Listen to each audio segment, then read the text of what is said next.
The elevator doors slammed open, and Amara Cole walked straight into the man she had spent 3 years trying to forget. The impact was not physical, but it stole the air from her lungs the same way a collision would have. Her heel faltered against the polished marble floor, the folder in her hand slipping just slightly as her pulse roared in her ears.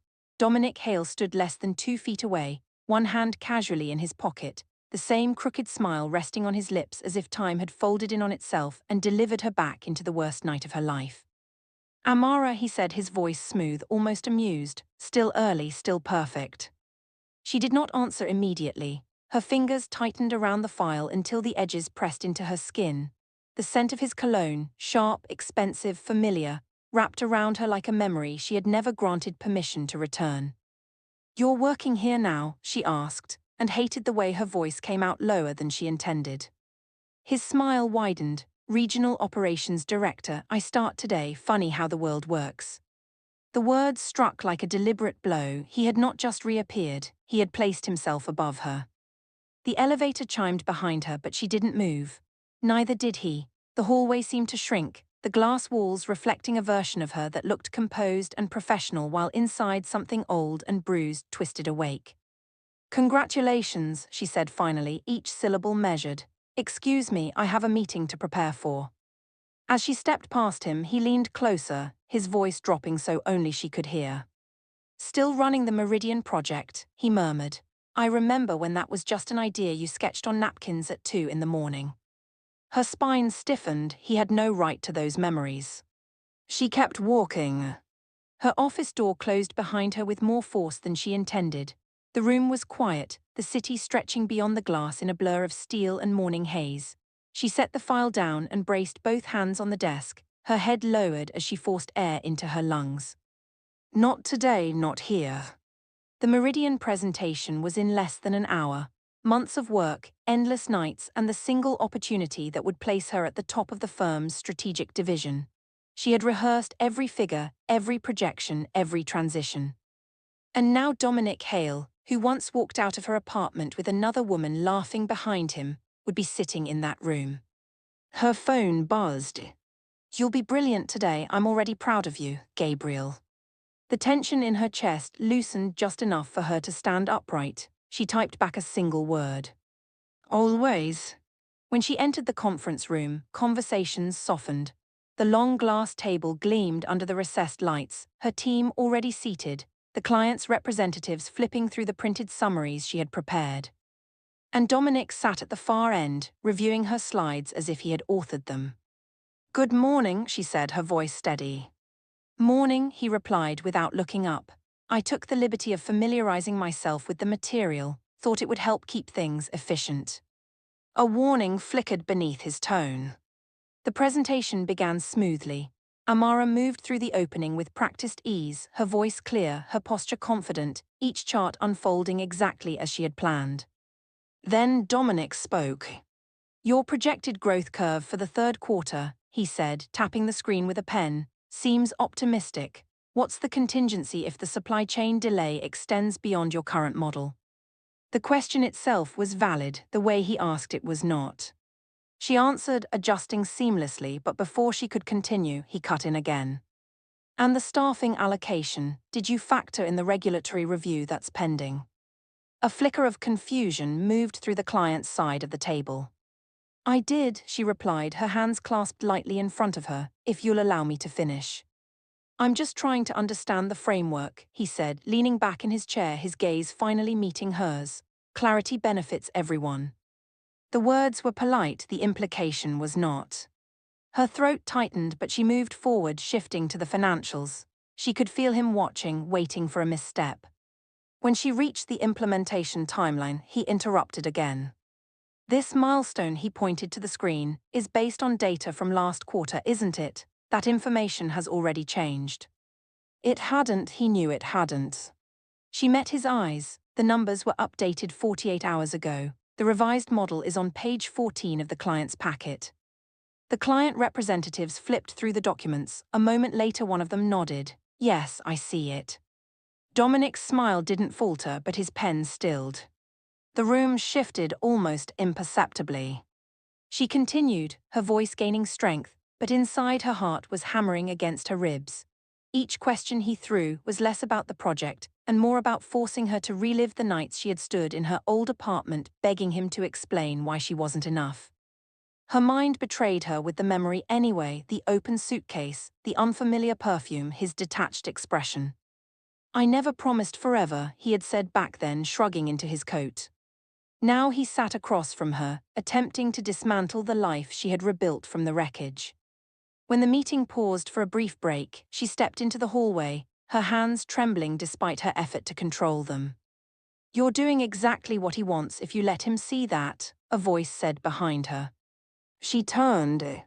Gabriel stood there, his presence quiet but grounding, his dark suit slightly dusted with rain from outside.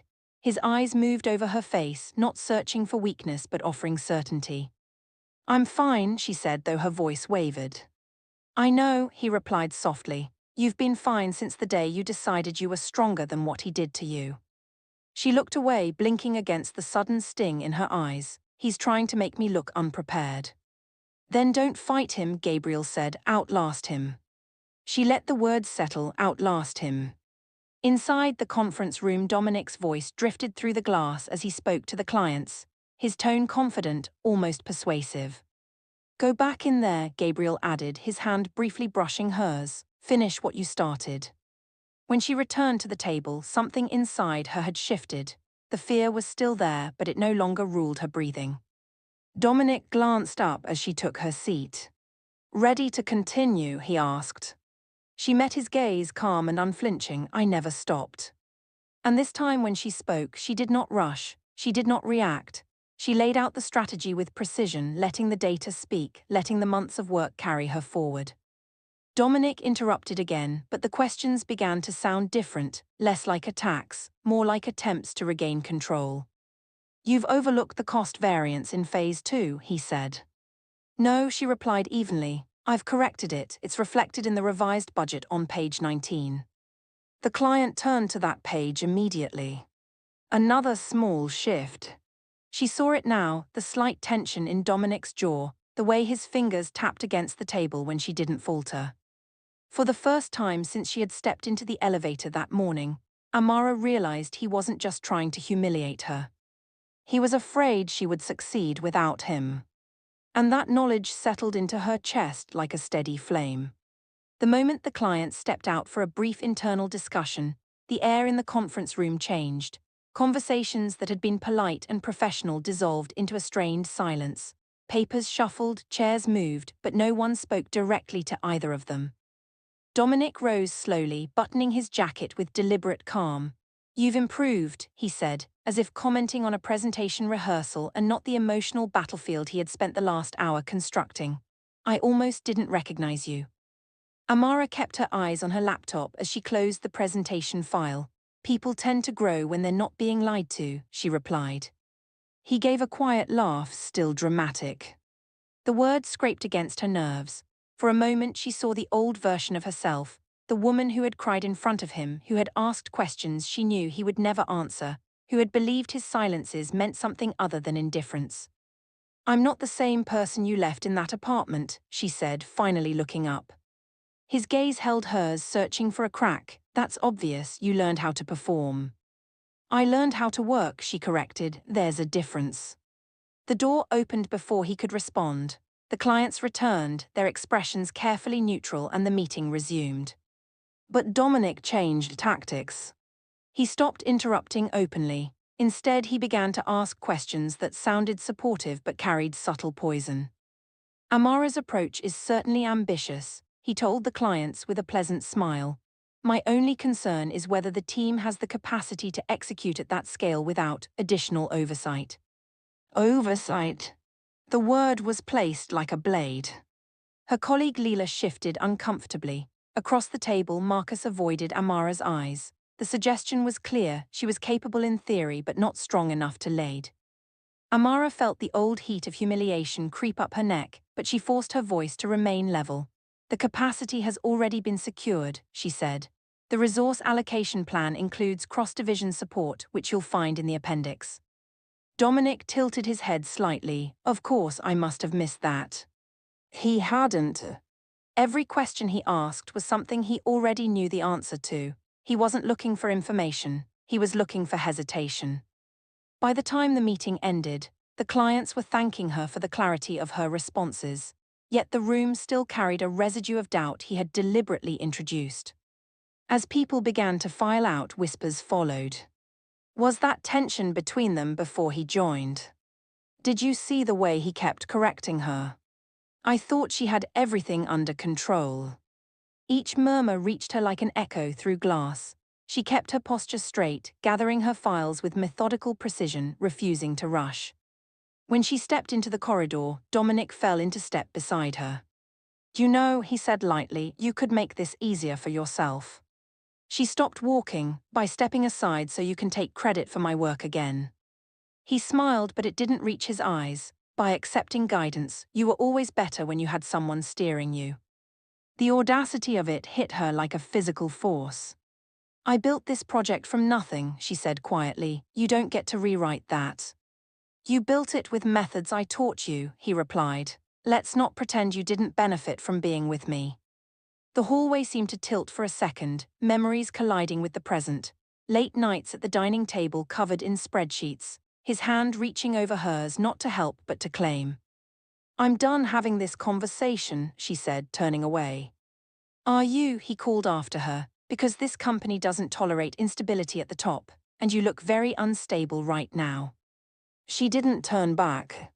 Her office door closed behind her and the silence hit like a wave. She sank into her chair, her hands pressed against her temples as if she could physically hold her composure in place. A soft knock came.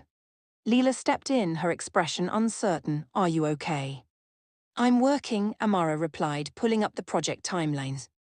He's been asking for copies of all your reports, Leela said quietly, going back 6 months. Amara's fingers paused over the keyboard. On what grounds? Operational reviews. Of course it. Send him everything, Amara said after a moment.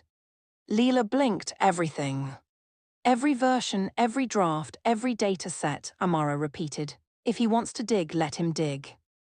After Leela left, Amara leaned back in her chair and stared at the ceiling. He was trying to find a flaw, trying to create a narrative where she had overreached, miscalculated, failed. But in his confidence, he had made a mistake. He had underestimated how closely she had learned to watch him.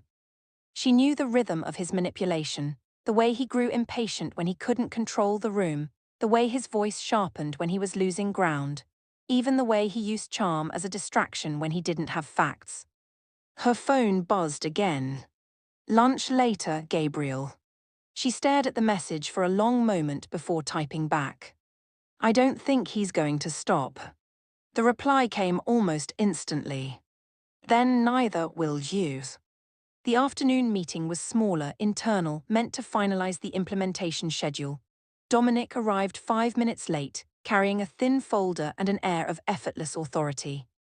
I've reviewed the historical performance of your division, he began, taking the seat at the head of the table without asking. There are inconsistencies. He slid the folder across to her. Inside were charts, selective ones, stripped of context, designed to make the division's growth look erratic. You're presenting these, she asked. I'm asking you to explain them, he said. In front of her own team. She looked around the table. Some faces were sympathetic, others were wary, no one spoke. The familiar pressure returned, but this time it was different. This time she saw the strategy clearly. He wasn't attacking her competence directly. He was isolating her. If her team began to doubt her, she would lose authority even if the project succeeded.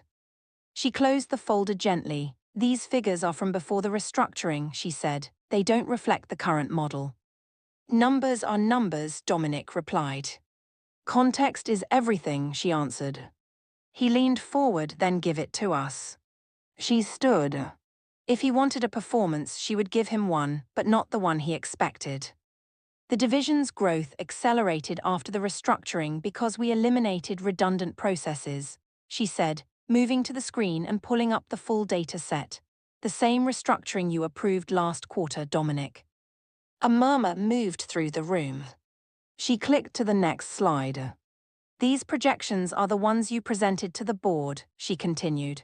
You called them the most efficient operational shift in the company's history. His expression tightened. And they're working, she finished, her voice calm, unless you'd like to contradict your own report. Silence fell. For a moment she thought he would lash out, but instead he smiled slowly, as if the entire exchange had been a test she had passed. Very good, he said, that's the clarity I was looking for. But the smile no longer carried the same weight. After the meeting, Marcus approached her hesitantly. You handled that well, he said. I didn't realize those were his projections.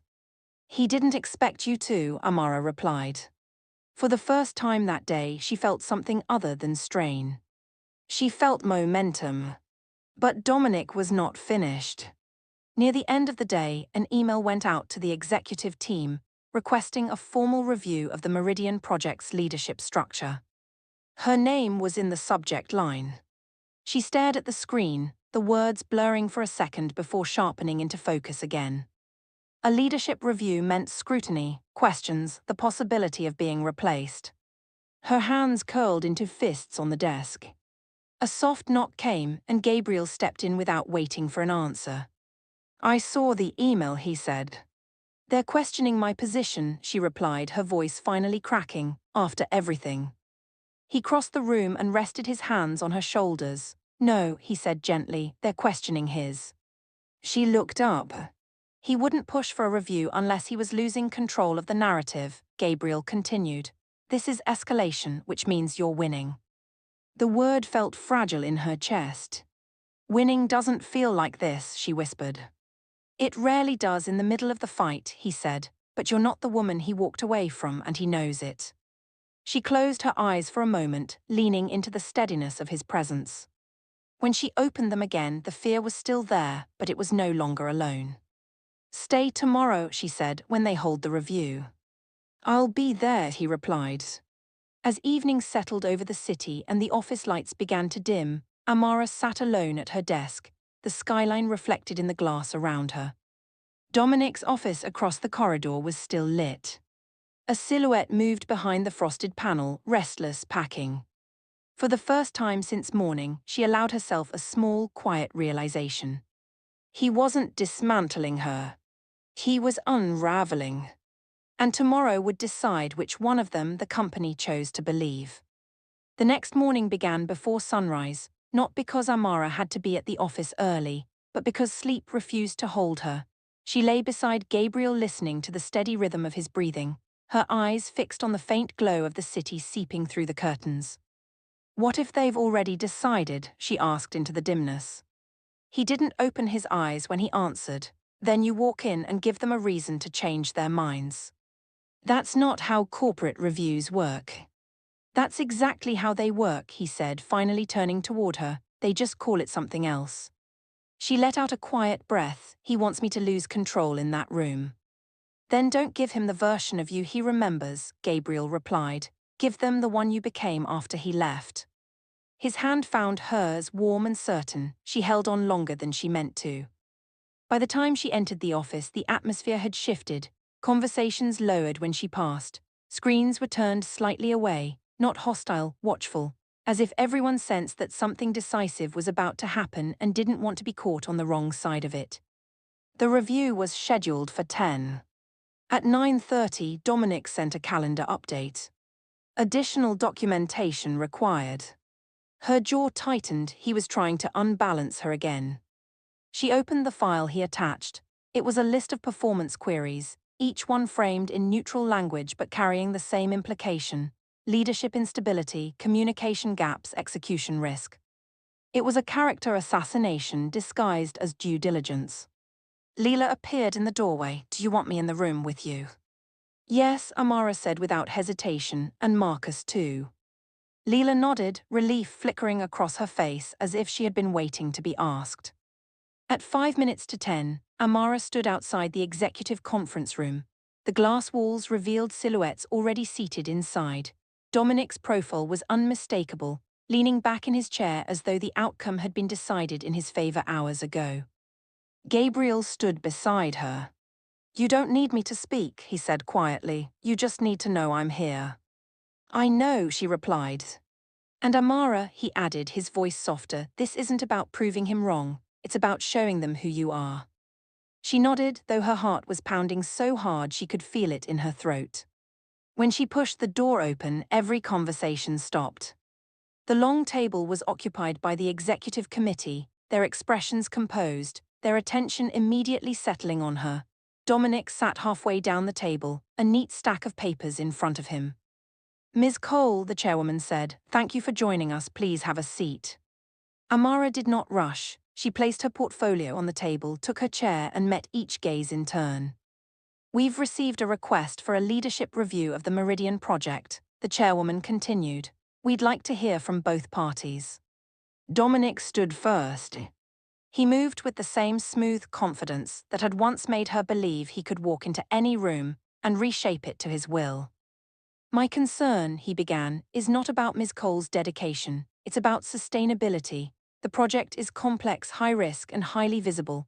We need leadership that can withstand pressure without becoming personally entangled. Personally entangled. He didn't look at her when he said it, which made it worse. Over the last week, he continued, there have been several instances where emotional responses have affected professional interactions. I believe a more neutral oversight structure would benefit both Ms. Cole and the project. The words were clinical, the message was brutal. Amara felt the old instinct to defend herself rise like a tide, but she forced it down. She watched him instead, watched the slight tightening at the corner of his mouth, the way he kept adjusting the alignment of his papers. He wasn't as calm as he looked. Thank you, Mr. Hale, the chairwoman said, Ms. Cole. Amara stood. For a fraction of a second, the room blurred into the memory of another night, another confrontation, another moment where her voice had broken and he had walked away untouched.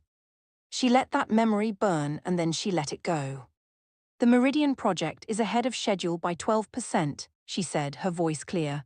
Its cost variance is the lowest of any initiative launched in the last 5 years.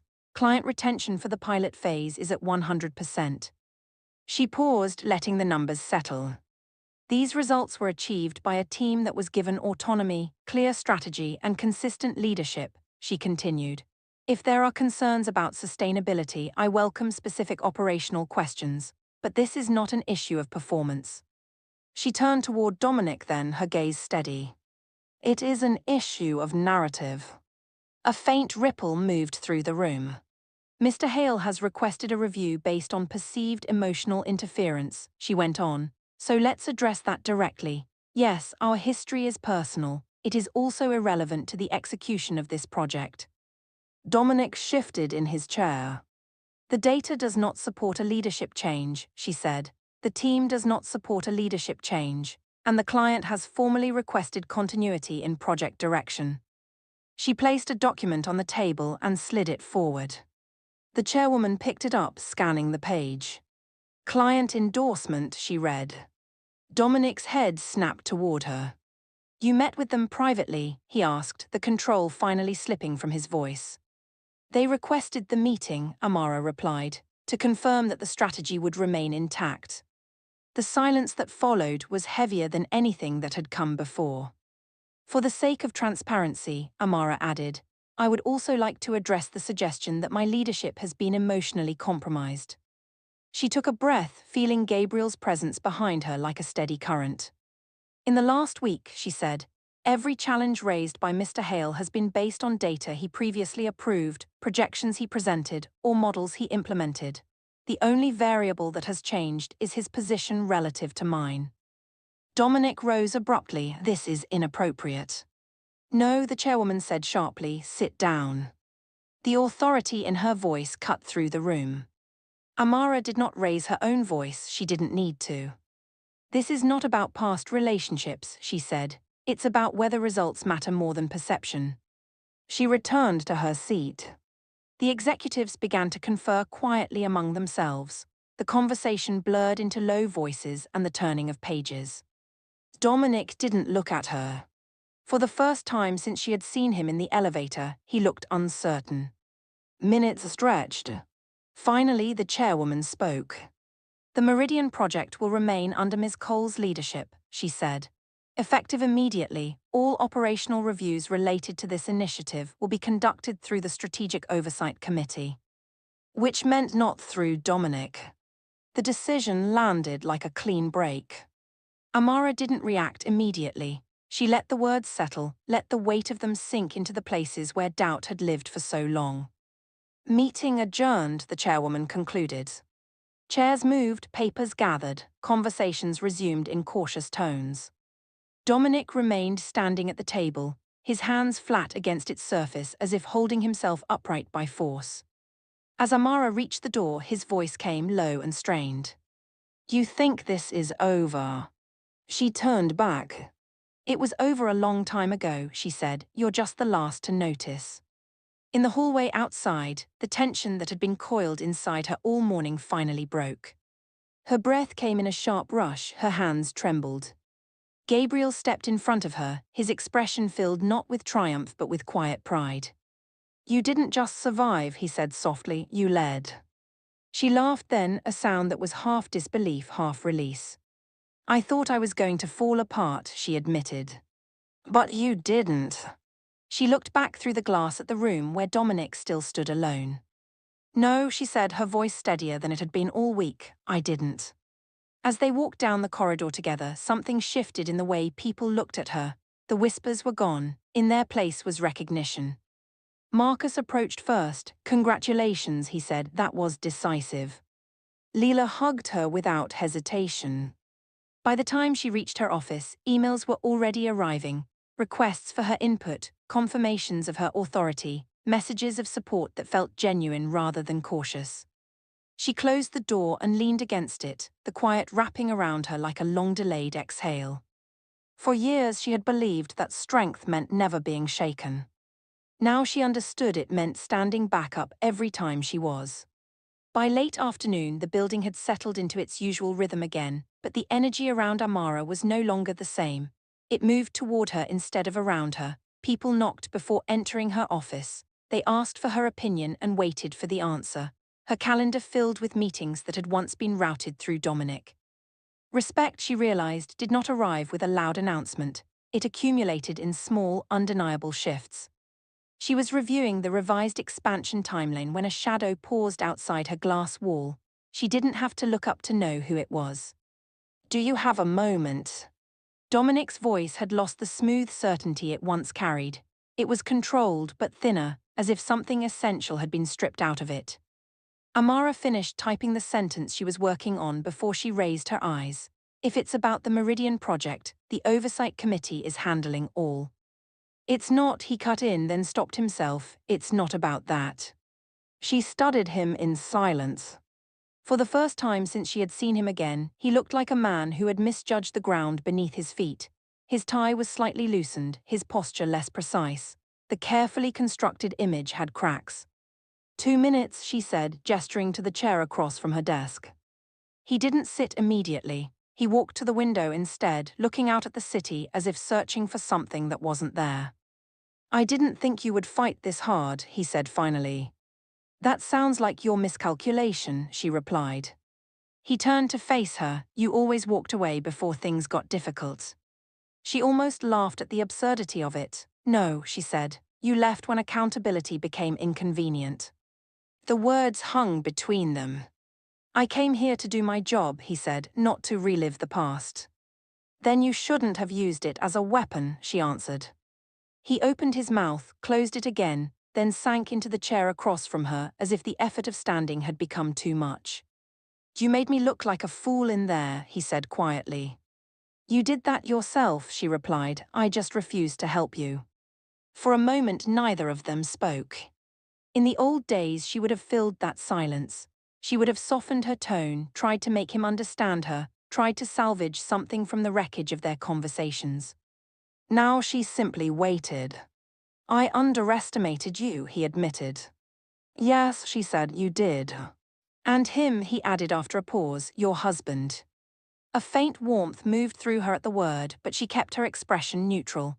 "Gabriel doesn't need to be underestimated, he just needs to be present." Dominic nodded slowly, as if that confirmed something he had only half understood. You know, he said, when you left that night, I thought you'd come back, you always came back. Amara felt the memory pass through her like a distant echo, no longer sharp enough to wound. I didn't leave, she said, you did, and I stayed gone. He looked at her for a long moment, searching for the woman he had known, the one who had loved him with a kind of devotion that had once made him feel invincible. She's not here anymore, Amara said, answering the question he hadn't spoken. No, he agreed softly, she's not. The realization settled over him like a weight. I'm not your enemy, he said after a while. I never needed you to be, she replied, you chose that role.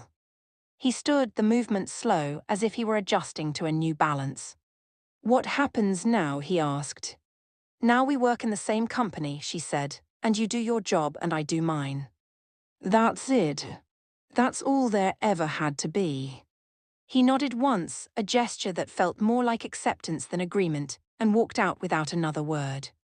When the door closed behind him, Amara sat back in her chair and let the quiet settle. There was no surge of triumph, no dramatic sense of victory. There was only a deep, steady calm. Her phone buzzed on the desk. Dinner tonight, I'm making that ridiculous pasta you like, Gabriel. She smiled, the tension that had lived in her shoulders for days finally dissolving. On her way out of the building, Leela caught up with her in the lobby. The client sent another message, she said breathlessly. They want you to lead the international phase. Amara blinked already. You scared them into confidence, Leela grinned, in a good way. Amara laughed, the sound light and unfamiliar in its freedom. Send me the details in the morning. Outside, the air was cool, the sky streaked with the last colors of sunset. The city noise felt different now, less like pressure, more like movement she was part of rather than something she had to push against. When she opened the door to the apartment, the smell of garlic and tomatoes wrapped around her instantly. Gabriel looked up from the kitchen, wooden spoon in hand. You're late, he said, but his eyes were warm. I had a meeting, she replied, slipping off her shoes. With him? Yes. He studied her face for a moment, and... It was just a conversation, she said, nothing more. He nodded, as if that was exactly the answer he had hoped for. She crossed the room and leaned against the counter, watching him move with easy confidence between the stove and the sink. You didn't try to fix it, she said after a while. Fix what? Me, this week, you didn't try to take over or speak for me, you just stood there. He set the spoon down and turned to her. You were never broken, he said simply. You were remembering who you are. The words settled into her chest with a warmth deeper than any victory. I was afraid, she admitted. I know. I thought if I saw him again, I'd become that person all over. Gabriel walked toward her, stopping just close enough that she could feel the steady presence of him without being overwhelmed by it. But you didn't, he said, you became more. She rested her forehead briefly against his shoulder, the exhaustion of the last few days finally catching up with her now that she no longer had to hold herself upright by force. I kept waiting for the anger, she said quietly, for the need to hurt him back the way he hurt me. And it never came, she replied, I didn't need it. He smiled, his hand brushing gently along her arm. That's because you already won. Later, they sat on the balcony with 2 plates of pasta growing cold between them as the city lights flickered on one by one. For a long time, Amara said, I thought strength meant proving something, being louder, being sharper, never letting anyone see you bleed. Gabriel listened without interrupting. But it's not, she continued. It's this, sitting here, knowing he doesn't get to define any part of my life anymore, knowing I don't have to be anything except what I've already become. The breeze lifted a strand of her hair, and she tucked it behind her ear, looking out over the skyline that had once felt like a wall she had to climb. I'm proud of you, Gabriel said. She turned to him, I'm proud of me too. The words surprised her, not because they weren't true, but because she had never said them out loud before. Inside her, the last fragments of the past loosened their grip and drifted away. Tomorrow there would be new meetings, new challenges, new risks. There would be other people who doubted her, other moments that tested her composure. But none of them would carry the same shadow. Because the man who had once been able to reduce her to silence was now just a colleague in another office, his voice no longer capable of reaching the parts of her that mattered. And the woman who had once measured her worth through his approval now measured it through her own steady heartbeat. As the night deepened around them, Amara leaned back in her chair, her hand finding Gabriel's without looking, her gaze fixed on the horizon where the last trace of light faded into calm. Some victories were loud and public. But the ones that changed a life forever were the quiet ones, the moments when the past knocked on the door and she simply chose not to answer. And in that choice she had reclaimed everything.